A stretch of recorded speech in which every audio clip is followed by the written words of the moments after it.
So, is the 2020 nightmare over? Well, let's hope it is, because I'm done. I'm so glad to see this year pass. It's almost made me sick. But anyway, hey, welcome to No Strings Attached Street Ministry. This is James. I want to come by and give you a positive video to let you know that, hey, 2021 is a whole brand new year. And you know what? As long as we stand with each other and keep our face and our head and our faith heading forward, hopefully this year will be a whole lot better and turn out a whole lot better. I know there's a lot of things been going on with this economy and the presidential race and all the nonsense going on, but trust me, guys, I think a lot of it is just where people's just sort of running scattered, you know. This is exactly, it's all biblical. This is exactly what they've been talking about, is trying to take this, take our rights away and try to get us to buy and sell, under the majestic of the chip, of the sign of the virus. Guys, if you're reading anything about the mill and all this stuff and looking at what's going on overseas especially, I don't know about you, but I'm going to think highly really consider about this virus, this immunity. I just don't know. I don't like vaccines anyway. I've always felt that they've caused a lot of damage to a lot of kids.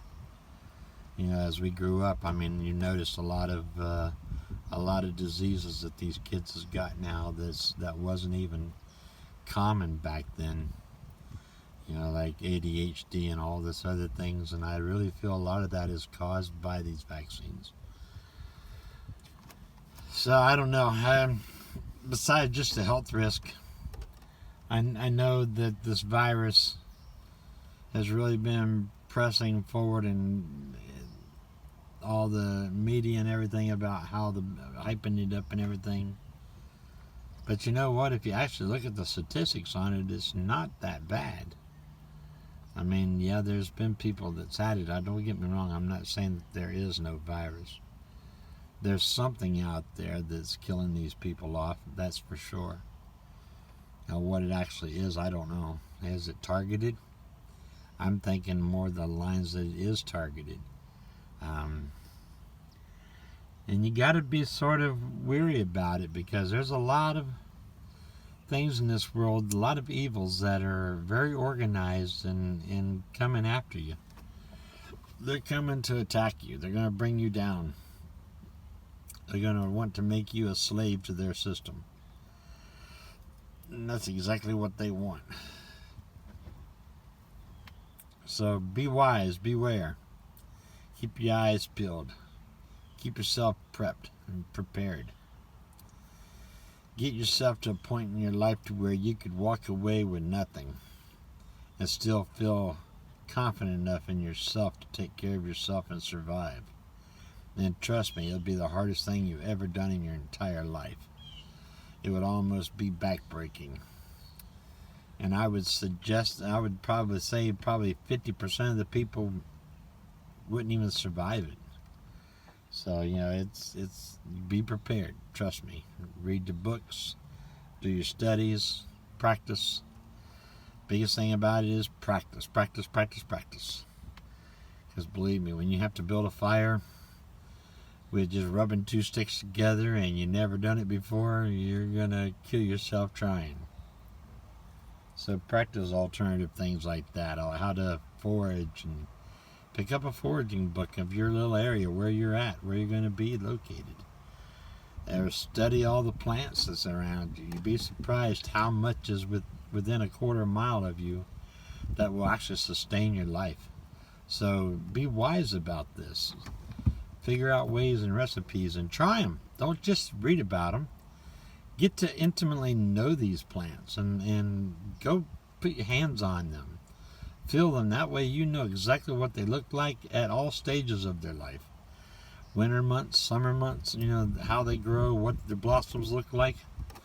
So you're fully aware of these plants and when you can and can't consume these plants.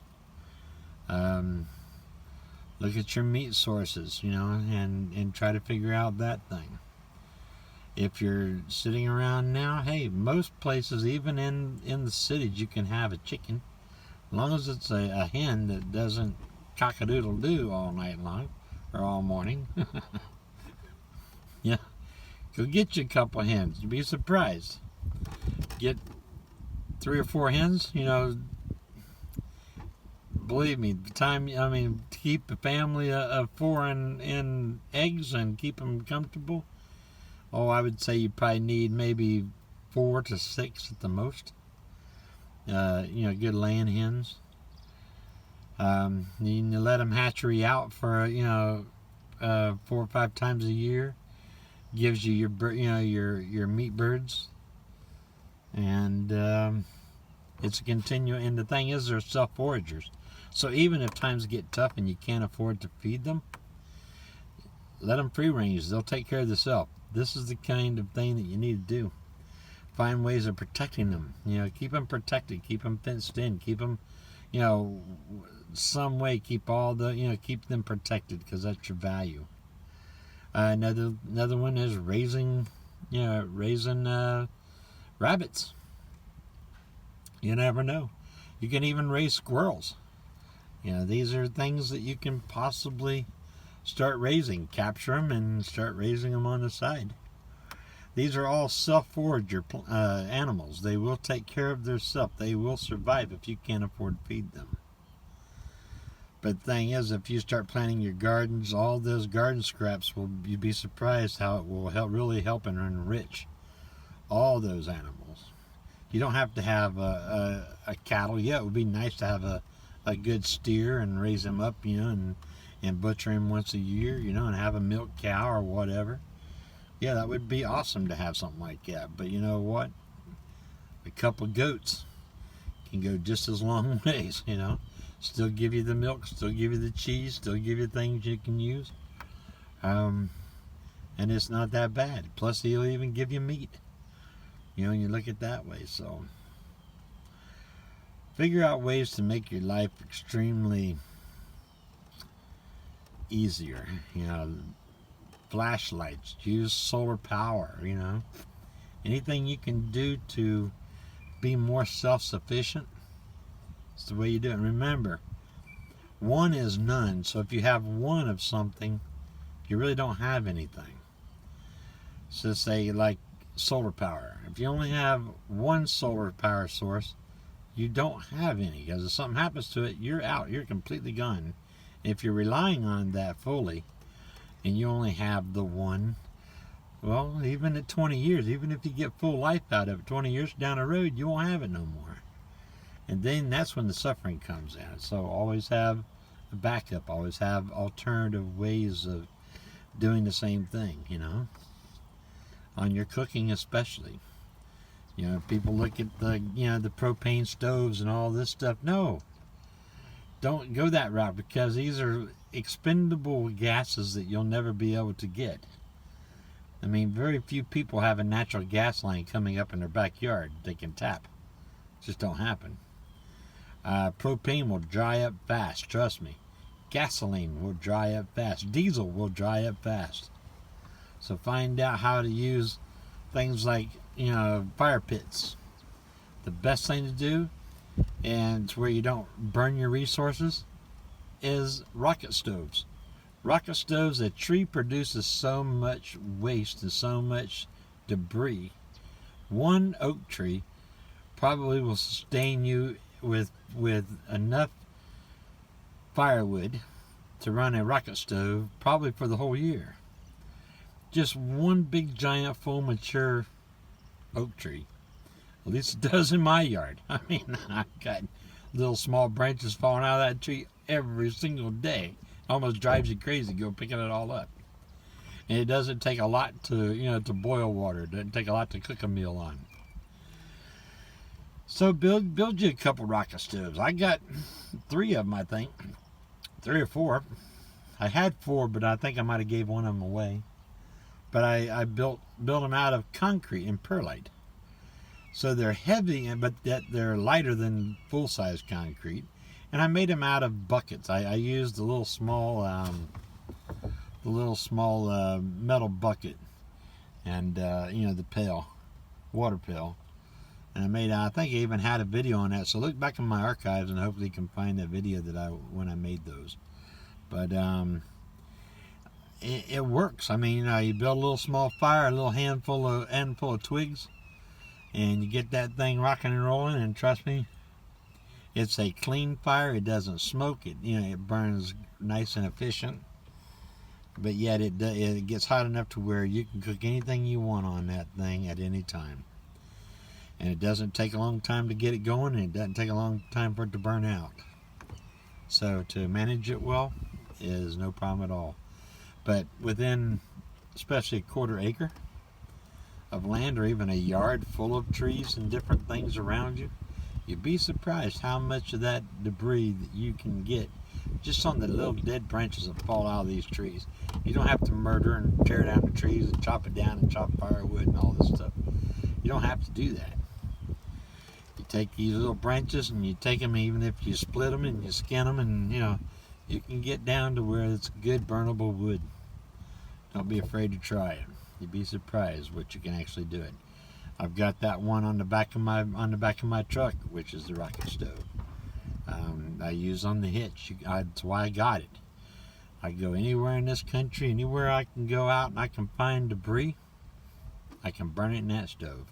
So I've always got a source to cook on, and also to stay warm on. You'd be surprised how much heat that thing throws off. And believe me, if it's a cold night and you got to keep that little thing going, and you're sitting there next to your tent, or wrapped up with your sleeping bag, get pretty close to it, you'll stay warm. It's enough to warm you up, to dry your clothes out, things like that. You can really work well with them. So don't throw away the ideal of the rocket stove. Look into it, learn how to build it, learn how to make one even underground. Dig one. You can make them right in the ground. You can just, I have a name for that, but I can't remember what it was now. But yeah, it's all you do is take a post hole digger and you can make a nice one. It burns underground and you don't even see the fire. So, to keep yourself stealth and hidden, and it burns clean. It doesn't have smoke. So it really can do a lot for you. But learn different ways to build a regular fire. Learn how to stack the woods properly in different ways. There's so many things you can do out there to really make life a lot easier for you. Just like planting your garden. Plant only the garden and the food that you normally eat and love. Like my garden would consist of tomatoes, because that's one of my big bases for a lot of my cooking, is tomatoes. A lot of my big base for cooking is potatoes. And if you eat potatoes and tomatoes, believe me, you cook, if you make a big garden with those right there, you can make a backyard garden. And believe me, if that's all you grew, trust me, and maybe a little small corner of it out of lettuce. Lettuce you can grow very quick, very fast, and it's replenishable. It can continue on growing and growing and growing. The more you chop it off, the more it grows. So it's a plant that can really enhance your garden. That gives you your greens that you need. But the tomatoes, and you can make sauces out of it. I mean, you'd be surprised the things you can do with a tomato. Yeah, the beans and the corn, and I mean, they're good. If anything, I'd do like black beans or pinto beans and then dry them. But these are things that will last on the shelves, during all through the winter, all through the whole summer months and things, while you're even raising them. So, plus it's the seeds that you get back. And, do your seeding. Let a quarter of your crop always go into seed, go to seed. Learn how to collect those seeds. Learn how to protect those seeds and dry those seeds. And protect them and use them for next year, how to recycle them.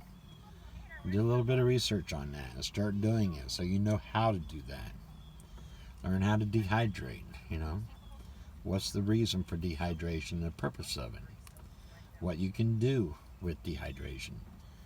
Meats and also vegetables and fruits. You'd be surprised what you can do to live that way. But these are all knowledge things that you really need to learn and need to understand. And like I said, read all you can, but put it to practice. Try it. Really, honestly, try it. You'd be surprised that you think you would know how to do something, but if you hadn't tried it and actually put it to use, trust me, in the hard times of the year, you'd be surprised just how much you really has failed on there, and you will fail. And then you'll die of frustration alone. So, keep yourself prepared. But like I said, is the worst times coming? I don't know. I hope not. I'm praying that it's not. I'm hoping that it'll all clear up and things will get back to normal as soon as possible. And I know the world's really gone through a lot of crap lately. And my prayers for each one of you is to start having a better life, and looking forward. But it also comes down to us personally. We are the ones that has to change it. Us. The government ain't going to change it for us. No one's going to come up with some instant little pill to make everything work right and everything become a blessing. We have to fight and work hard to achieve that. We have to instill those values and those teachings into our children. And it takes generations to re-get that back. Because it's taken generations for them to destroy it within our societies. So we're going to have to take that generations to work back. This is something we're going to have to teach and bring back to our standards. It's just like, learning how to do all the gardening and things like that. Like I said, these are lost arts that honestly, people have no clue how to even do. You'd be surprised. I would say if you took a survey on people that knew how to farm and knew how to raise animals and knew how to, to do that kind of stuff, I would say you're probably less than 1% of the population still has that knowledge and that ability. But back in our day, back when I was, growing up, it was just about common to every single family, to have a garden, to understand what that was, and to raise their own food and to rely on it. So, like I said, the parents just quit teaching this stuff to the kids. They should have this as like a study in school. You should have a course that you have to take to teach how that. They used to have that as, what was it, FFA, Future Farmers of America. They don't even have that anymore, I don't think. I'm sure they do. But it's sure not popular like it was back when I grew up. But,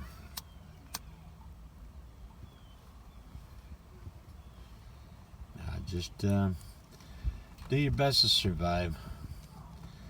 But the biggest thing is look positive. Be a positive mark on the world.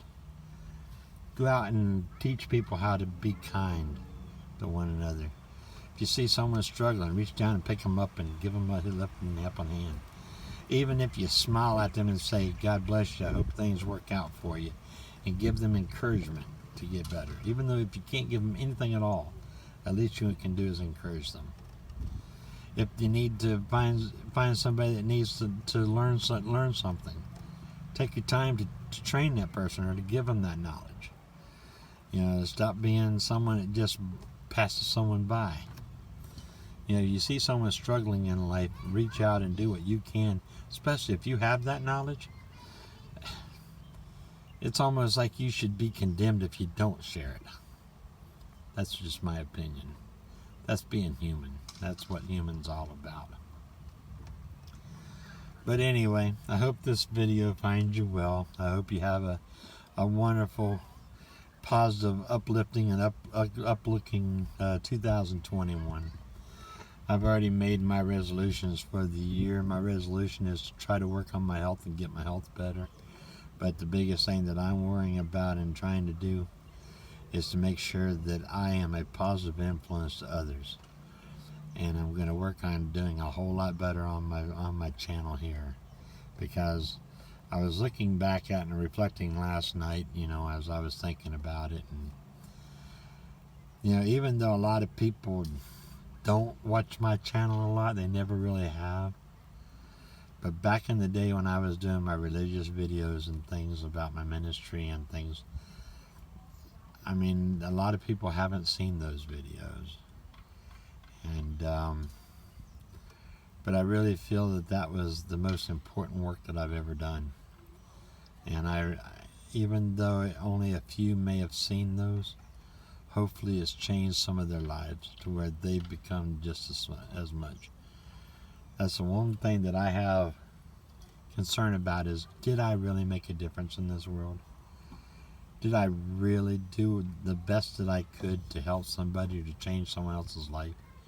It wasn't that my purpose to be that way? Have I lost my focus? Have I continued to do what I do?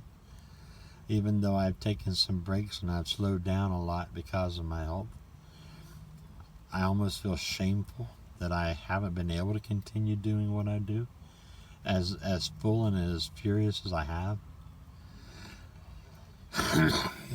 But you know what? I think God understands.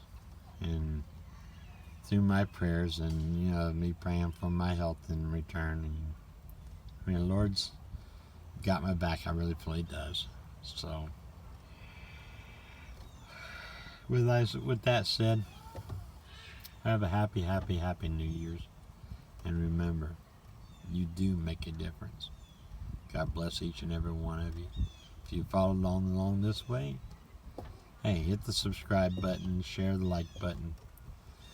I'll leave the information down there if you'd like to help support the channel or to give a donation. I'd surely greatly appreciate it.